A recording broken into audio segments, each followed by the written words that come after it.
What I would love to see is both candidates, and Kamala Harris hasn't done this yet. And I'd love to challenge her to do it because I think it's good for the voters of the country. She hasn't sat down for one media interview of a hard-pressing one-on-one variety yet. And she's actually the leading candidate now in many of the polls. Kamala Harris is a joke. Polls for U.S. president. So I just think we deserve a country where the people are willing to show up.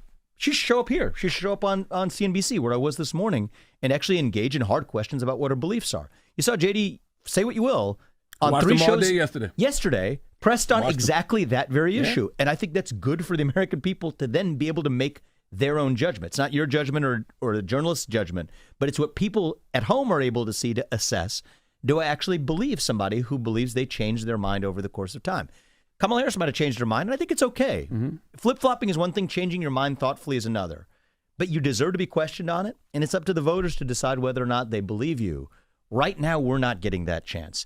And I do think it is, you're saying, well, hopefully we're going to see that. I'm not sure yet that we will. It's been about a solid month that Kamala Harris has been the presumptive nominee. We got the convention coming up, this coming week, next week. I think it is vital for the health of this country that the same treatment that the media gave Joe Biden in that last few weeks after his debate, they didn't do that for 3 years. Yeah. For 3 years, we missed that. The fact that it took that early debate and Donald Trump demolishing him in that debate for the country to suddenly wake up and say that Joe Biden is not a functioning U.S. president is actually a damning indictment of the entire media and its relationship to the political class.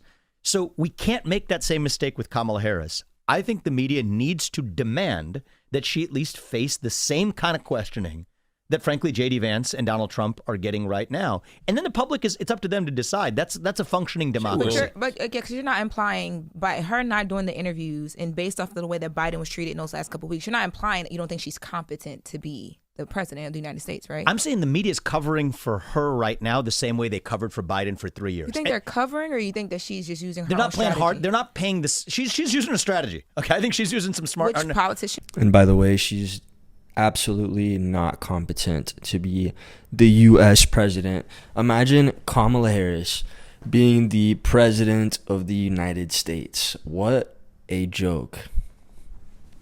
Has at least a 50% chance right now, according to most forecasts, of being the next president. She did.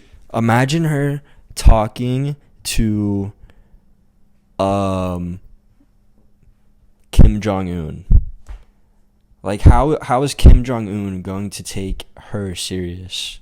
No offense, but I mean, we need at least a guy, in that position. Like, bro, who is taking that serious? Who is scared of Kamala Harris? Like, she's not going to be intimidating anybody, and she's going to make us look weak.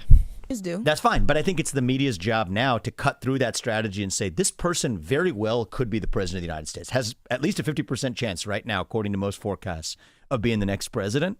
She deserves to be questioned, not with kid gloves, but questioned with the gloves off on what exactly her policy vision is for the country. Until that happens, I think the voters are hiding in the dark, and that's what allows the machine to work, because we know she's questioned a lot on that behind closed doors. Who's funding the campaigns of both parties? Behind closed doors, a lot of donors ask a lot of questions. That's how you raise hundreds of millions of dollars in just 1 month. The voting public deserves that same level of transparency. Say what you will about, you could criticize either side. I like that Donald Trump showed up at the Libertarian Party convention, right? That's a third party. They had a convention. I actually spoke there. He spoke there as well the next night. I like that he spoke to the National Association of Black Journalists in Chicago.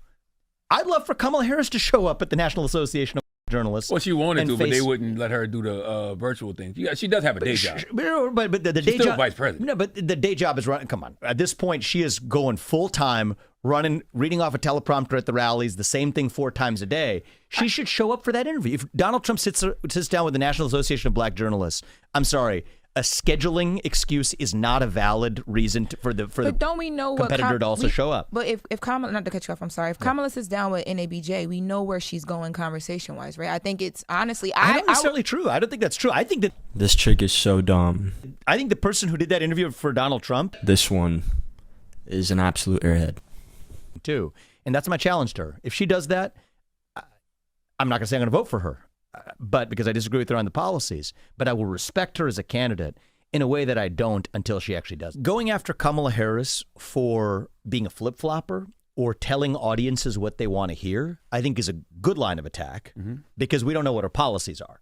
So she said a few years ago she's against fracking. Now she says she's not against fracking. A few years ago she said she wanted to have a single-payer healthcare system and a nationalized U.S. healthcare system and abolish private health insurance.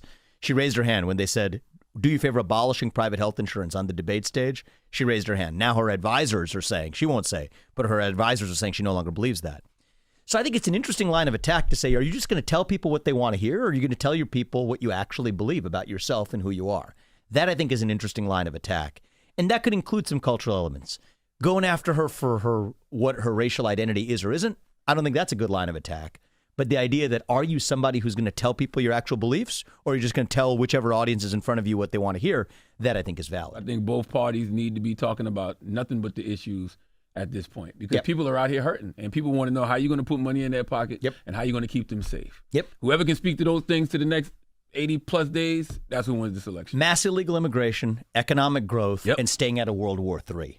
Who has the better vision to do each of those things? Do both parties agree on that? First of all, that's an open question. Where do we stand on mass illegal immigration? We don't really know what the Democratic position is. But assuming we agree on mass illegal immigration is a bad thing, economic stagnation is a bad thing, and World War III is a bad thing, how do we solve those three problems? Whichever party offers the better solutions deserves to be elected. And that's the way I'm voting in the election. I think Kamala Harris has an opportunity now, because the opportunity she has is she didn't have to go through a primary. Going through a primary is interesting because it forces you to actually bend the knee to, let's say, the far whatever wing of your own party and take criticism unless you do. She didn't have to do that. So she has an opportunity now to take advantage of that and say, I'm starting with a clean slate, and I'm actually just changing the game for the system. I don't see her doing that yet. Maybe you're saying she can't do that. I don't know why she can't do that. If she's the actual president, she has an opportunity to step up and lead. But you know what? Just speaking as an American, I'm not voting for Kamala Harris. I'm going to vote for Trump on policy. But if she came out and said, you know what, here's my stance on cryptocurrency. Okay, Donald Trump came out with the Bitcoin policy. Here's my policy. Here's my position on AI. Here's my position on the border. You know what, I was the vice president, but Joe Biden did some things that I disagree with. Here's how I would do it differently. I would at least respect her for that. If she doesn't do that, that tells me actually it's not that she's some sort of ideologue or some communist or whatever. Some people level that critique. I don't think that's the real critique. I think the real critique is then you just become another cog in the system. And what I'm interested in breaking that system. And I want the people we elect to run the government to be the ones. Yeah, there's no way that Biden has actually been in charge this whole time, and there's no way that Kamala has been in charge this whole time. I have no idea how they got in to be the president and vice president of the United States. Makes me think I could be the president one day. But I have no idea, like, who is voting for these people. I want to actually meet a Biden or a Kamala voter and see what they even are. Maybe it's like this chick in the show here. I don't know. These people, like, they don't even know what they're voting for. They're just like, Kamala, first black female president, let's do it. And they have no idea what she's going to do to the country. And she's like, and that's all they care about. And they think, I'm sure her views they're good enough, better than Trump. Can't be worse than that. But they don't even know. They have no idea. And like, I don't know.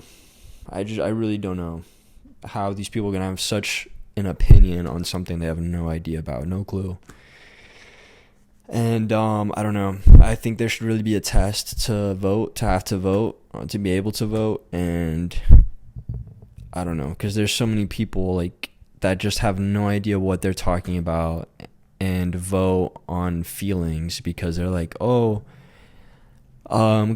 gonna make sure that I feel included and feel safe in this country, but they don't even care about like all the immigrants coming through the border. They don't care about the price of things going up. And it's like, what are they even voting on? Like that is what the president does. That the president is not here to dance and cackle and laugh and spread vibes, whatever that is. And it's like, that's not their job. You know, like that is the president of the United States is so much more important than vibes. That's not it.